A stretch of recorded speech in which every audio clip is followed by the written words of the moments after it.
Ada yang bertanya kepada saya, Habib ini bagaimana?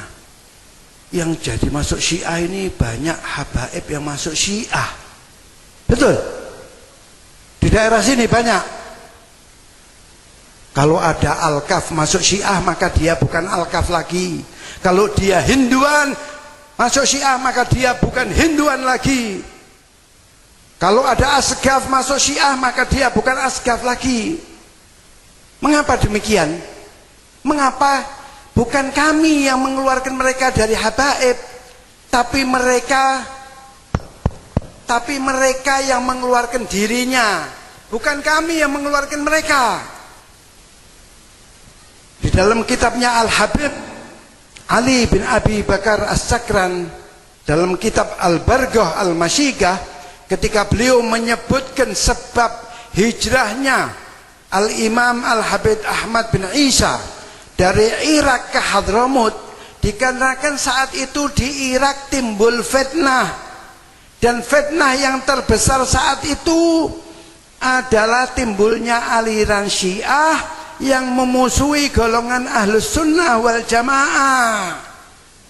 Jadi Habib Ahmad ini dalam rangka menyelamatkan anak keturunannya dari faham Syiah yang menyesatkan, maka beliau pindah dari Irak ke Hadramut. Itulah sebabnya Al-Habib Ali Sahibil Maulid, Maulid Syamsud Durar, mungkin di sini dibaca Maulid Syamsud Durar, pengarangnya yaitu Habib Ali bin Muhammad bin Husain Al-Habsyi. Beliau mengatakan, syuf Alawi idza ma salak maslakal alawin ma hu alawi. Kalau ada Habib, ada Alawi, Habib tidak berjalan di jalan leluhurnya, maka dia bukan Habib. Jelasnya kalau ada Habib tidak berakidahkan Ahlus Sunnah, maka dia bukan Habib. Lebih jelasnya lagi, kalau ada Habib berakidahkan Syiah, maka dia bukan Habib. Memang konsekuensi seorang Habib yang masuk Syiah itu dia telah melepaskan kehabaibannya. Dia yang melepaskan, bukan kami yang mengeluarkan. Dengan keyakinan mereka yang menganggap Ahlus Sunnah ini fi dhalal, pernikahan yang dilakukan secara Ahlus Sunnah ini menurut Syiah tidak sah. Padahal dia lahir dari pernikahan yang menurut dia tidak sah. Berarti apa? Ma yantasib ila abi innahu walad Nuh innahu amalun ghairu salih. Lalu bagaimana kalau bukan Habib, bagaimana? Mereka adalah mantan-mantan Habib. Jangan dipanggil Habib lagi. Kalau Habib Ahmad masuk Syiah, jangan dipanggil Habib Ahmad. Panggil namanya saja. Tidak perlu dihormati.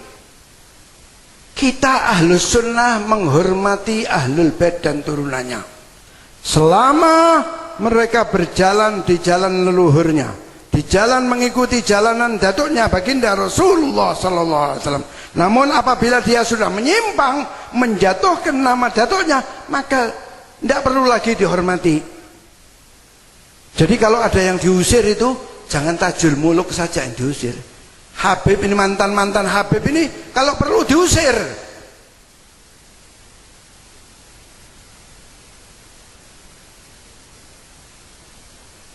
Karena mereka adalah penodaan agama. Itu Tajul Muluk kena 4 tahun karena penodaan agama.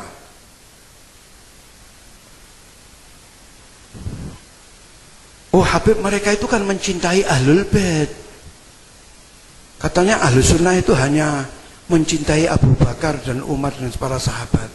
Orang Syiah itu kalau datang kepada umat Islam, propaganda, kampanye, dia mengatakan kami ini Syiah adalah kelompok yang mencintai Ahlul Bait. Kalau Ahlus Sunnah itu kan kelompok yang hanya mencintai Abu Bakar dan Umar, sahabat lainnya. Padahal justru kita ini Ahlus Sunnah yang mencintai Ahlul Bait. Mahabbah Ahlul Bait indana wajib. Bukan muslim dia kalau tidak cinta Ahlul Bait.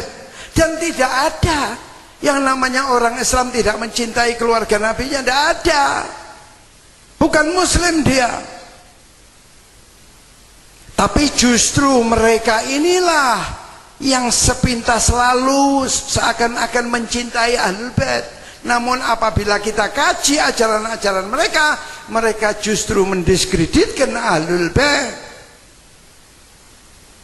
Hal ini sesuai dengan keterangan Rasulullah SAW ketika beliau ditanya oleh Sayyidina Ali mengenai tanda-tanda orang Rafidhah, tanda-tanda orang Syiah, maka beliau menjawab, yantahiluna hubba ahlul bait wa laisu kadzalik wa ayatu dzalik annahum yasubbuna Abu Bakar wa Umar.